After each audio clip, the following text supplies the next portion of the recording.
with a master, thoughts persist, but they don't have a strong sense of ego identity because they don't follow the thoughts. And essentially, they don't have a wandering mind, which is what differentiates them from all of us mere mortals, where we continually follow our mind and then we'll be daydreaming for half an hour. And you know what I mean? Like, that's the habit of the mind.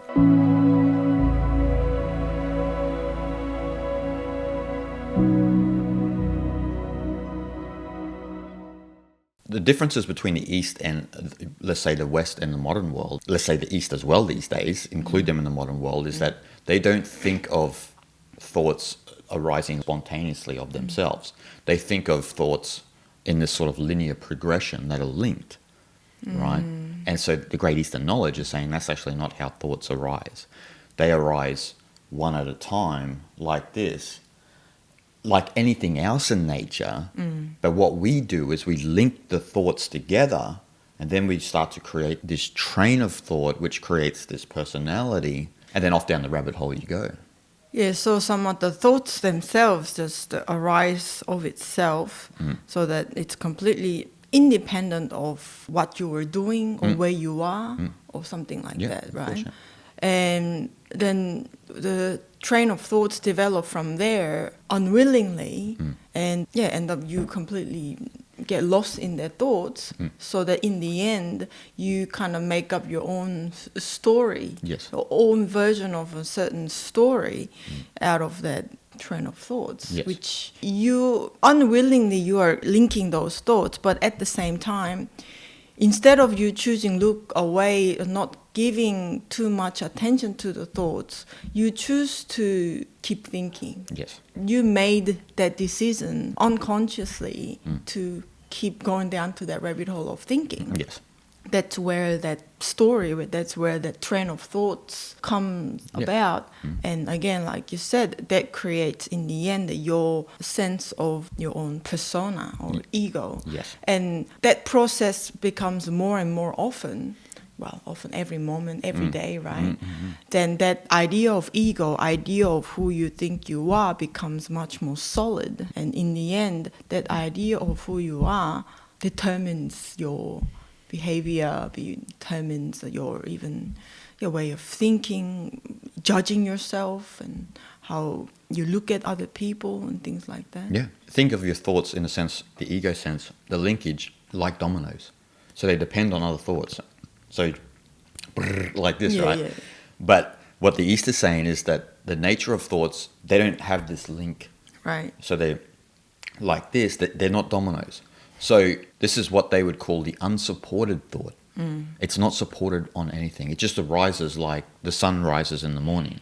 Like a bit like random. Random, yeah. Because if you look, especially if you look into your subconscious, a lot of thoughts in that arise from the samskaras, the subconscious, are random. It's not of your own volition. They just sort of pop up like plants pop up out of the soil. You're not saying, get out of there and start growing. Like it just happens. And so this is what would be called the unsupported thought. And so this is what in the East they would call like non-dual thoughts or non-dual thinking. But that's kind of become the habit of an untrained mind, or a mind that's accustomed to the social world, right? Because socialization teaches you to constantly link these thoughts and go through this process, which creates this sense of person, but all that's happening is the dominoes. There's just like this. And so things that cause the linkage are things like we were talking about, the subconscious. So the samskaras, vasanas, and karma. So vasanas being habitual tendencies and karma being your action or unconscious actions, but also muscle memory as well, all contribute to this kind of linkage, because we'll feel a familiar thought and then link that thought to past memories. And the next minute you've gone down that rabbit hole of thinking. And often we're going through similar patterns of behavior because of that process. So that thought will arise, and then the memory will connect with that thought. And the next minute, the same pattern of behavior unfolds. And then you wonder why am I caught in this crap again? Like, it's going through that endless cycle. Again, that's lack of awareness, lack of knowledge on yourself and these deep thoughts, things like that. And you said in Eastern perspective, the thoughts arise themselves of its own, and they are unsupported. But then what would you say the perspective of the Western world or modern way of thinking, how the thoughts arise and. Well, they don't think about it. Oh. So, because they think that's the way that we naturally think. Ah, okay. So what we're doing in the East is we're peeling layers back, getting down to the subtlest elements of like how do thoughts arise and this and that. There's not really that sort of study. There is no such mind science. I guess mind science from West, we can only think of like psychology, Well, with neuroscience and that sort of cognitive science, there's only 3 or 4 disciplines that are really But then that again came from, let's say, Freud was the father of psychology. Yeah. Then it came from very, very late in considering the Eastern ancient wisdom because as early as late 1800s. That's as early as we can go back, I guess, in the West. Well, a lot of the study of thoughts and that can, especially in the West, comes from felt experiences, and a lot of these studies, and especially where they're behind is the studies of the subconscious and aspects like that, where the East has already had probably 3,000 years head start. Hence, you and I are talking about this knowledge today, right? Like, so the thing is that the West would just consider that, or just take it as on face value, that thoughts themselves are all linked together in, as we hear all the time, a train of thought, right? Yes. But we could change that to a chain of thought if we want to really. Yeah. But the great Eastern knowledge is saying that there's no chain and thoughts bubble up independently of themselves. So that in the West, I guess the deeper contemplation or study on thoughts or mind in general never been there. So yeah, like you said, in the Eastern philosophy, it started much. Well, especially what we're talking about, because it's such a subtle subject and it's such a subtle understanding that only, let's say, individuals like Gautama the Buddha or Lao Tzu would investigate. Yes. Would investigate the nature of their mind and the nature of how thoughts themselves function and operate, especially in relation to the subconscious muscle memory and just thoughts naturally of themselves as well. Like you said before, sometimes there's thoughts that we will have that in some sense are not related to a sense of ourselves. And that's what a lot of people don't consider as well. Like a lot of people have a lot of thoughts that are in some sense not related to their experience. That may have came from some other experience that they had with other people or someone else's experience that has kind of embedded into your samskaras. And so those thoughts themselves are not really a part of your own felt experience in life or your own internal experience.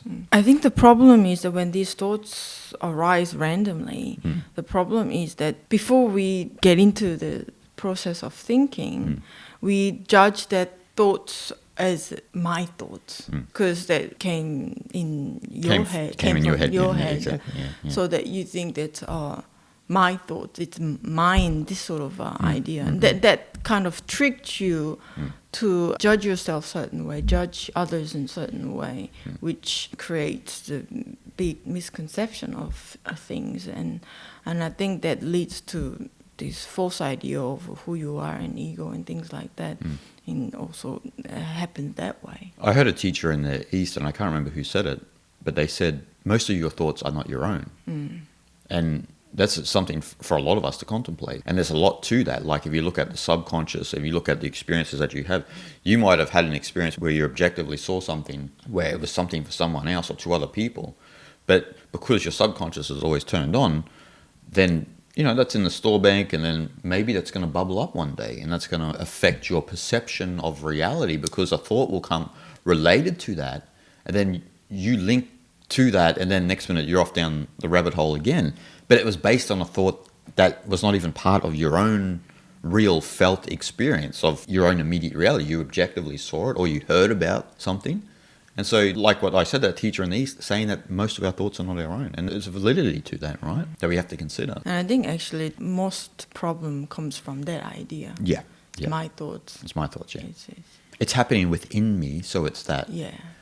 But is it really? Like if you're walking around and you see a street sweeper, are you the street sweeper because you see the street sweeper? It's the same sort of analogy, right? Like because you see the street sweeper. So are you having the same experience as the street sweeper? That's my experience. And it's like, no, it's not. That's the street sweeper's experience. You're just seeing it.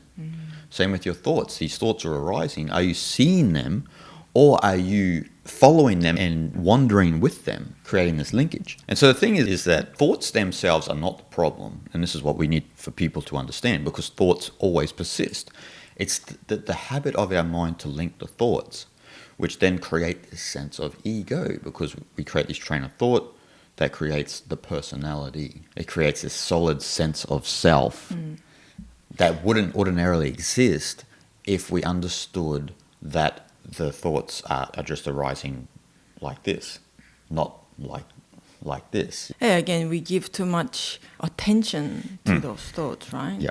And that's how we create our own version of reality and story, which is most cases actually completely unrelated to what's really happening, right? Exactly. Yeah. And we get lost in our own thoughts, and we believe in that. It gives too much power to those thoughts.